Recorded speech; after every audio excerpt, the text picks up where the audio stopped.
आपके अपने जो अब इस दुनिया से जा चुके हैं, आप उन्हें महसूस करना चाहते हैं, उन्हें सुनना चाहते हैं, उन्हें देखना चाहते हैं, उनके मैसेज रिसीव करना चाहते हैं, उनसे बात करना चाहते हैं।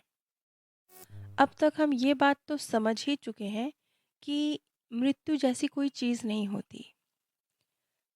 मृत्यु सिर्फ़ इस शरीर की है। जो आत्माएँ हैं, जो आपसे प्रेम करती हैं, वो हमेशा आपके साथ रहती हैं। वो तब भी आपको गाइड कर सकती हैं जबकि वो पुनर्जन्म ले लेती हैं। इन सब बातों के विषय में मैं पहले बता चुकी हूँ, लेकिन आज हम अपने स्वर्गीय प्रियजनों को महसूस करना चाहते हैं, उनसे बात करना चाहते हैं, उनसे सुनना चाहते हैं। आज मैं आप सभी के साथ रेनबो ब्रिज मेडिटेशन ये तकनीक शेयर करने जा रही हूँ, जिसमें हम अपने स्वर्गीय प्रियजनों से उनके मैसेज रिसीव करेंगे, उनकी बात सुनेंगे। रेनबो ब्रिज मेडिटेशन ये एक ऐसी तकनीक है जिसे जेम्स प्रांग, जो उनके सेशंस में लोग आते हैं, उन्हें सजेस्ट करते हैं, क्योंकि वो सबको तो मैसेज नहीं दे सकते ना। हर व्यक्ति तक उनके स्वर्गीय प्रियजनों के मैसेज नहीं पहुंचा सकते। और फिर जो आनंद आपको स्वयं अपने प्रियजन के साथ उन्हें देखकर उनकी बात सुनकर आएगा, वो जेम्स प्रांग या उन्हीं के जैसा कोई भी साइकिक अगर आपको बताएगा, तो उतना आनंद आप फील नहीं कर पाएंगे। इस मेडिटेशन तकनीक में सबसे पहले आप एक शांत कमरा, जहां आपको कम से कम आधे घंटे के लिए कोई डिस्टर्ब ना करे, कोई आवाज़ ना हो, कोई शोर ना हो, कोई आपसे बात ना करे। अपना फ़ोन भी अपने साथ मत रखिए। सिर्फ़ एक कागज़ और पेन अपने साथ रखिए। कागज़ और पेन इसलिए क्योंकि जब आप अपने स्वर्गीय प्रियजनों से यदि कोई भी बात करते हैं, कोई भी मैसेज आप उनसे रिसीव करते हैं, तो बिना उस मैसेज को ये नहीं हो सकता, ये हो सकता है, बिल्कुल कुछ भी आपको जज करने की ज़रूरत नहीं है। सिर्फ़ मेडिटेशन ख़त्म होने पर आपको उसे लिखने की ज़रूरत है, ताकि वो आपको याद रहे। आप भूल ना जाएँ कि आपको आपके प्रियजन द्वारा क्या मैसेज दिया गया है। और ये भी याद रखिए कि कई बार वो मैसेज बहुत अ, अनबिलीवेबल हो सकते हैं। आपको ये भी लग सकता है कि नहीं, ये तो संभव ही नहीं है, क्योंकि अक्सर ऐसा होता है। हम इस भौतिक दुनिया में हैं और इस भौतिक दुनिया में जैसे एक बात कही जाती है ना कि परमात्मा जो करते हैं अच्छे के लिए करते हैं, लेकिन उस वक़्त थोड़ी समझ आता है जब वो चीज़ हो रही होती है। उस वक़्त तो कहीं कुछ अच्छा नज़र नहीं आता ना। उसी घटना को वक़्त गुज़र जाने दीजिए और फिर उस घटना के कारण आपके साथ क्या-क्या हुआ, आपने क्या-क्या सीखा, उसे समझने की कोशिश कीजिए। जो कि अगर वो घटना ना घटती तो आप कभी सीख ना पाते। तब आप समझ पाएँगे कि ये बात क्यों कही जाती है कि परमात्मा जो करते हैं अच्छे के लिए करते हैं। ये बात मैं इसलिए कह रही हूँ क्योंकि जब आप अपने स्वर्गीय प्रियजनों से कोई मैसेज रिसीव करेंगे, तब भी इसी तरह की फीलिंग आएगी कि नहीं, ये तो नहीं हो सकता, ये क्या है? इस चीज़ का मतलब क्या है? लेकिन वक़्त आपको उस चीज़ का मतलब समझाएगा। बहुत आराम से एक चेयर पे या सोफ़े पे, जहाँ पर भी आप कंफर्टेबल हों, ईज़िली बैठ पाएँ, उस स्थान का चुनाव कीजिए। ज़रूरी नहीं है कि आप ज़मीन पर चौंकी आलती मार कर ही बैठेंगे। अगर आपको कंफर्टेबल नहीं है तो बिल्कुल मत बैठिए, जहाँ आप कंफर्टेबल हैं। क्योंकि आपका ध्यान सिर्फ़ आपके अनकंफर्टेबल अगर बैठने की पोजीशन में है, तो आपका ध्यान अपने शरीर से ही जुड़ा रहेगा। इसलिए जहाँ पर भी आप कंफर्टेबल हो, चेयर पर या सोफ़े पर, वहाँ बैठें। बहुत सॉफ्ट, बहुत जेंटल एक प्यारा सा म्यूज़िक हल्का-सा पीछे चलाएँ। म्यूज़िक ऐसा होना चाहिए जो आपको अच्छा फ़ील कराए, आपके एक्सपीरियंस को डिस्टर्ब करे, ऐसा नहीं। आराम से बैठकर बंद आँखों से अपने शरीर पर ध्यान केंद्रित करें। शुरू से अपने सिर, अपने चेहरे, अपनी आँखों, अपने नेक, शोल्डर, बैक, आर्म्स, चेस्ट और धीरे-धीरे करते हुए अपने पैर तक अपने आप को ऑब्ज़र्व करें। इसके बाद अपना संपूर्ण ध्यान अपनी साँसों पर केंद्रित करें। कल्पना कीजिए कि आपके शरीर पर, इस ब्रह्मांड से जैसे एक सोने जैसी किरण होती है ना, इस तरह की एक ऊर्जा, एक किरण वो आप पर पड़ रही है। इसे आप भगवान की दिव्य रोशनी कह सकते हैं, वो आप पर पड़ रही है।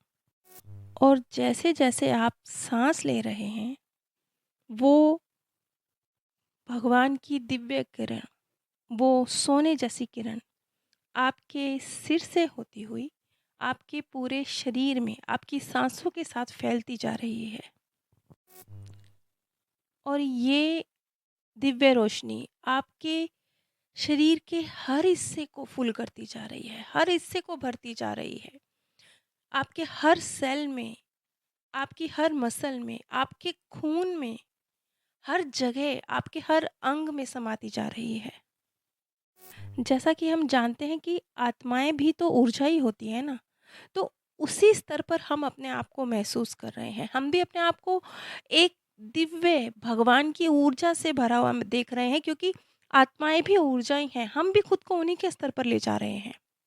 और जैसे-जैसे ये भगवान की दिव्य रोशनी आपके अंदर भरती जा रही है, ये सोने की किरण आपके अंदर भरती जा रही है, वैसे-वैसे आपकी जो डार्क एनर्जी है, वो इस पृथ्वी पर समाती जा रही है। और ये जो हमारी मदर अर्थ है, ये उस डार्क एनर्जी को प्यार की ऊर्जा में परिवर्तित करती जा रही है।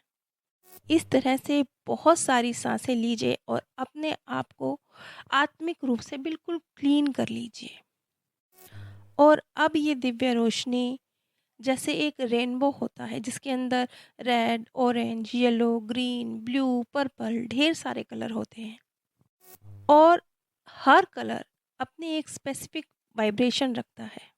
ऐसे ही वो दिव्य रोशनी अब हर कलर के चक्र के साथ आप अपने सिर के ऊपर महसूस करें। हर रंग है, हर रंग मतलब हर गुण है उसमें। और जैसे रेनबो होता है ना, एक छोर से शुरू होता है और दूसरा एक अंतहीन छोर, इस तरह से वो एक पुल की तरह है जो आपसे शुरू होकर इस ब्रह्मांड में जा रहा है। रेनबो के हर कलर को लिए हुए एक पुल, ये एक बहुत खास पुल है। ये उस रेनबो की लाइट से बना है, हर गुण से बना है, उस दिव्य रोशनी से बना है। इस पुल की हर डिटेल को देखिए। जब वो पुल बिल्कुल स्पष्ट हो आपकी आंखों के सामने, वो एकदम चमक रहा हो, तब आपकी इस पुल की क्रिएशन खत्म होती है। और अब जब पुल निर्मित हो चुका है, अब आप इस पुल पर चलना शुरू कीजिए। आप एक-एक कदम करते हुए इस पुल पर चलना शुरू कीजिए। ये पुल आप ही की क्रिएशन है। जैसे-जैसे आप इस पुल पर आगे बढ़ते चले जाएँगे, जितना आगे बढ़ते चले जाएँगे, आगे जाते-जाते आप अपने स्वर्गीय प्रियजनों की आत्माओं को वहाँ महसूस करेंगे, देखेंगे। और वो आत्माएँ अपने आप को उसी रूप में प्रदर्शित करेंगी, उनके जिस रूप को आप जानते हैं। और ये रियल है, बिल्कुल रियल। आप उन्हें हग कर सकते हैं, उन्हें फ़ील कर सकते हैं, उनसे बात कर सकते हैं, उनसे सवाल पूछ सकते हैं। और आप हैरान होंगे कि आपको वहाँ से उत्तर भी मिलेंगे। लेकिन उन आंसर्स को आपने जज नहीं करना है, क्योंकि मैंने आपको पहले ही बताया ना कि जैसे ये प्रकृति, हम जानते ही नहीं हैं कि ये क्यों कर रही है, इस चीज़ में हमारी क्या भलाई है, हमें समझ नहीं आती वो चीज़। इसी तरह से हो सकता है आपके प्रियजन जब आपसे कुछ बात कहेंगे तो वो आपको समझ नहीं आएगी। आप कहेंगे नहीं ये कैसे हो सकता है, लेकिन आपने जज नहीं करना है। सिर्फ़ उस एक्सपीरियंस का आनंद लीजिए। हो सकता है वो आपको आपको अब भविष्य के विषय में कुछ बताएँ, कुछ दिखाएँ, आपको बताएँ कि वो आपके करीब है। और जब आप ये करेंगे तो ये भी हो सकता है कि आप अपने प्रियजनों को ना देख पाएँ, लेकिन उनकी ऊर्जा आस-पास है इसे फ़ील कर पाएँ, उसका भी आनंद लें।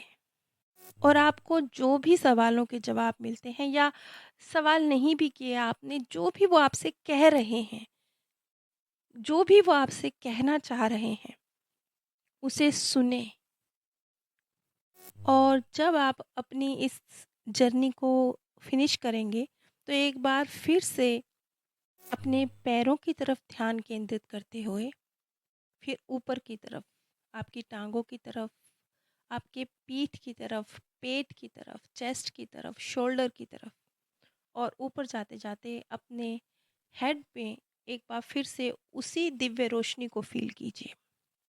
आपको कुछ अलग महसूस हो सकता है, आत्मिक तौर पे नहीं, आपको अपनी बॉडी में भी कुछ अलग महसूस हो सकता है। आपको ऐसा लग सकता है जैसे कि कुछ शिफ्ट हुआ है, आपकी बॉडी से कुछ कुछ निकला है।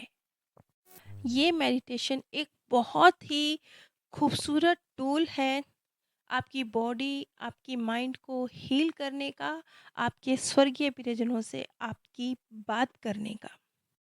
और इसके बाद जो भी जानकारी आपको आपके स्वर्गीय प्रियजनों से मिली है, उसे कागज़ पेन पर ज़रूर लिखिए। मुझे 100% यकीन है कि कम या ज़्यादा, लेकिन आप इस तकनीक का जितना जितना प्रयोग करते जाएंगे, आपको आपके प्रियजनों के अनुभव ज़रूर होंगे, और उन अनुभवों को हमारे साथ ज़रूर शेयर कीजिएगा। नीचे डिस्क्रिप्शन बॉक्स में मैंने आप सभी के साथ अपने सेकंड चैनल का लिंक शेयर किया है। इन दोनों चैनल्स पर ही मृत्यु के बाद की दुनिया के संबंध में जो लोगों के सत्य अनुभव हैं, उनके आधार पर जानकारी प्रस्तुत की जाती है। आप सभी पर परमात्म सौंदर्य, प्रेम और आनंद सदैव बरसता रहे। आप सभी दिव्य परम धाम में स्थान प्राप्त करें। आप सभी पर परमात्म सौंदर्य, प्रेम और आनंद सदैव बरसता रहे। आप सभी दिव्य परम धाम में स्थान प्राप्त करें। आप सभी पर परमात्म सौंदर्य, प्रेम और आनंद सदैव बरसता रहे। आप सभी दिव्य परम धाम में स्थान